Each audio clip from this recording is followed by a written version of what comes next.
अस्सलाम वालेकुम स्टूडेंट्स। आज हम न्यू लेक्चर डिस्कस करेंगे, लेक्चर नंबर 6, जिसमें हमारा टॉपिक है graphical representation of dynamic equilibrium. Previous lecture में हमने डिस्कस किया था classification of dynamic equilibrium. Graphically dynamic equilibrium को हम किस तरह रिप्रेजेंट कर सकते हैं, आज हम डिस्कस करते हैं। Let us consider a general equation. एक सपोज़ करते हैं जनरल इक्वेशन जिसमें ए और बी हमारे पास रिएक्टेंट्स हैं। जब ये रिएक्शन करते हैं तो हमारे पास बनते हैं C and D. That is a general equation. ठीक है, इसमें ए बी हमेशा रिएक्टेंट्स होंगे और सी डी हमेशा प्रोडक्ट्स होंगे। At initially the concentration of A and B is taken the same and that of product C D is zero. जब starting point हमारे पास होता है इनिशियल पॉइंट, तो इनिशियल पॉइंट में हमेशा याद रखें जो प्रोडक्ट्स होते हैं वो ज़ीरो होते हैं, क्योंकि अभी हमारे पास रिएक्शन स्टार्ट नहीं हुआ तो प्रोडक्ट्स की फॉर्मेशन हमारे पास नहीं है। जो टोटल हमारे पास अमाउंट है इस टाइम पे, वो अमाउंट हमारे पास किस चीज़ की है, वो रिएक्टेंट्स की है। So initially the concentration of A and B is maximum and that is of C and D is zero.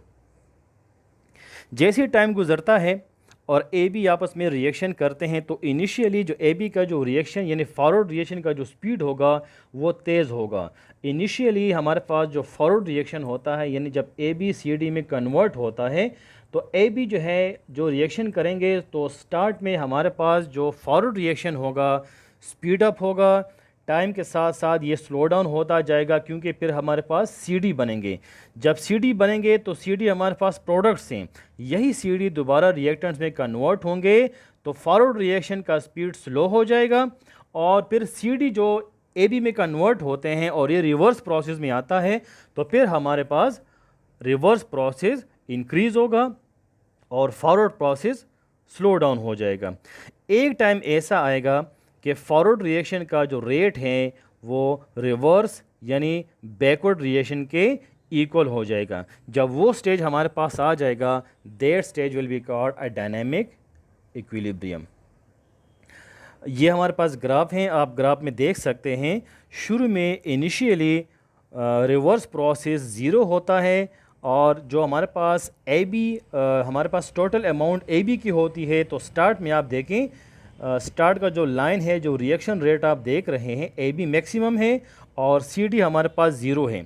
जैसे रिएक्शन स्टार्ट होता है फॉरवर्ड रिएक्शन आहिस्ता आहिस्ता हमारे पास शुरू होगा तो प्रोडक्ट्स बनने शुरू हो जाएंगे। शुरू में फॉरवर्ड रिएक्शन बहुत स्पीड अप होता है, फास्ट होता है, लेकिन जैसे टाइम गुजरता जाता है और रिएक्टेंट्स यानी ए बी की क्वांटिटी इस्तेमाल होती है और सी डी की फॉर्मेशन होती है तो फॉरवर्ड प्रोसेस हमारे पास आहिस्ता आहिस्ता उसका जो रेट है वो डिक्रीज़ हो जाता है और जो सी डी है यानी जो प्रोडक्ट्स है जो कि उनकी फॉर्मेशन होती है, प्रोडक्शन होती है, तो फिर वो रिवर्स प्रोसेस में आते हैं तो उसका जो फॉरवर्ड रिवर्स प्रोसेस का जो स्पीड होगा, जो रिवर्स प्रोसेस का रेट होगा, वो हमारे पास इंक्रीज़ होता जाएगा और फॉरवर्ड का प्रोसेस हमारे पास डिक्रीज़ होता जाएगा। एक टाइम ऐसा आएगा कि ये लाइन हमारे पास स्ट्रेट हो जाएगी। स्ट्रेट लाइन का मतलब ये है कि ये वो टाइम है, ये वो स्टेज है जहाँ पे रिवर्स प्रोसेस और फॉरवर्ड प्रोसेस दोनों का जो रेट है वो इक्वल हो गया।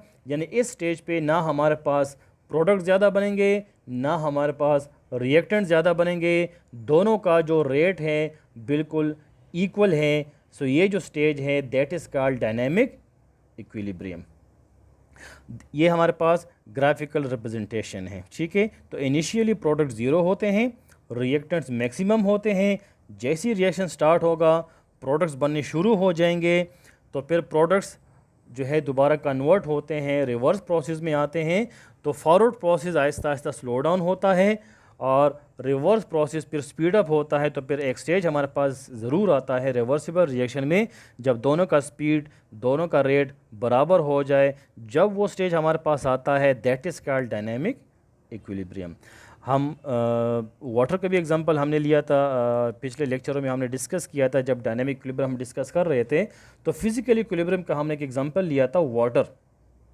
तो वाटर में जब फॉरवर्ड प्रोसेस होता है यानी एवापोरेशन होती है तो कुछ देर बाद कंडेंसेशन फिर स्टार्ट हो जाती है यानी हमारे पास रिवर्स प्रोसेस स्टार्ट हो जाता है। तो एक स्टेज ऐसा आता है जब दोनों यानी एवापोरेशन का रेट और कंडेंसेशन का रेट दोनों हमारे पास इक्वल हो जाते हैं। So that is called dynamic equilibrium. तो ये एक फ़िज़िकल इक्विलिब्रियम का एग्जांपल है। और अभी हम लेते हैं एक केमिकल इक्विलिब्रियम का एग्जांपल। फॉर एग्जांपल हमारे पास हाइड्रोजन है और आयोडीन है। जब ये आपस में रिएक्शन करेंगे तो हमारे पास क्या बनेगा, हाइड्रोजन आयोडाइड।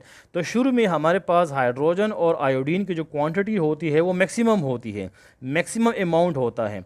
और शुरू में अभी हमारे पास चूँकि हाइड्रोजन आयोडाइड की फॉर्मेशन नहीं होती तो प्रोडक्ट्स अभी हमारे पास ज़ीरो है, ये ज़ीरो से स्टार्ट होगा।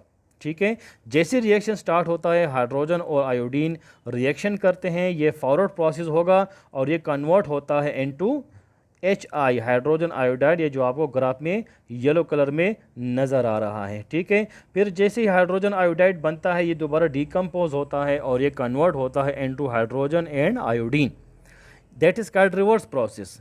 तो फिर तो forward process Aahista Aahista slow down होगा और reverse process Aahista Aahista increase होगा, मगर एक स्टेज ज़रूर ऐसा आएगा कुछ टाइम के बाद जब दोनों का जो रेट है, जो स्पीड है वो इक्वल हो जाएगा। यानी जिस रेट के साथ हाइड्रोजन और आयोडीन आपस में रिएक्शन करके हाइड्रोजन आयोडाइड बनाते हैं, उसी रेट के साथ, उसी स्पीड के साथ हाइड्रोजन आयोडाइड रिवर्स में जाता है और हाइड्रोजन आयोडीन दोबारा बनाते हैं। जब ये दोनों प्रोसेस इक्वल हो जाते हैं that is called dynamic equilibrium. तो ये ग्राफिकल रिप्रेजेंटेशन है इस रिएक्शन के लिए। एक और एग्जांपल भी आप ले सकते हैं, जब सल्फ़र डाइऑक्साइड और ऑक्सीजन रिएक्शन करते हैं तो हमारे पास बनता है सल्फ़र ट्राइऑक्साइड। सेम एग्जांपल है, ठीक है, केमिकल इक्विलिब्रियम का। शुरू में सल्फ़र डाइऑक्साइड और ऑक्सीजन रिएक्शन करेंगे, सल्फ़र ट्राइऑक्साइड बनाएंगे, तो फॉरवर्ड रिएक्शन हमारे पास स्पीड अप होगा, बहुत फास्ट होगा, मगर टाइम के साथ साथ यह स्लो डाउन हो जाएगा। क्यों? इसलिए कि फिर रिवर्स रिएक्शन स्टार्ट हो जाएगा, यानी जो SO3 है वो कन्वर्ट होगा SO2 और ऑक्सीजन में, तो ये रिवर्स डायरेक्शन में आएगा, तो फिर उसका स्पीड ज़्यादा हो जाएगा। तो एक टाइम ऐसा आएगा कि दोनों का रेट इक्वल हो जाएगा, दोनों का रेट बराबर हो जाएगा। तो एक स्ट्रेट लाइन हम उससे शो करते हैं। स्ट्रेट लाइन हमें क्या शो करता है? Dynamic equilibrium. तो that is the second example of dynamic equilibrium. और लास्ट में आपके लिए होमवर्क है, the straight line in the graph shows equilibrium, explain it. Graph के अंदर जो स्ट्रेट लाइन होती है वो हमें इक्विलिब्रियम शो करती है, इसको आप लोगों ने एक्सप्लेन करना है। What is the initial concentration of products at initial point. Initial point पे जो कंसंट्रेशन होती है प्रोडक्ट्स की वो क्या होती हैं। Third question, at the passage of time the rate of forward reaction becomes low, why. जैसे टाइम गुजरता जाता है फॉरवर्ड रिएक्शन स्लो डाउन होता है, इसकी क्या वजह है? तो आपने इन क्वेश्चन का आंसर देना है। Thank you so much, that is the end of our lecture.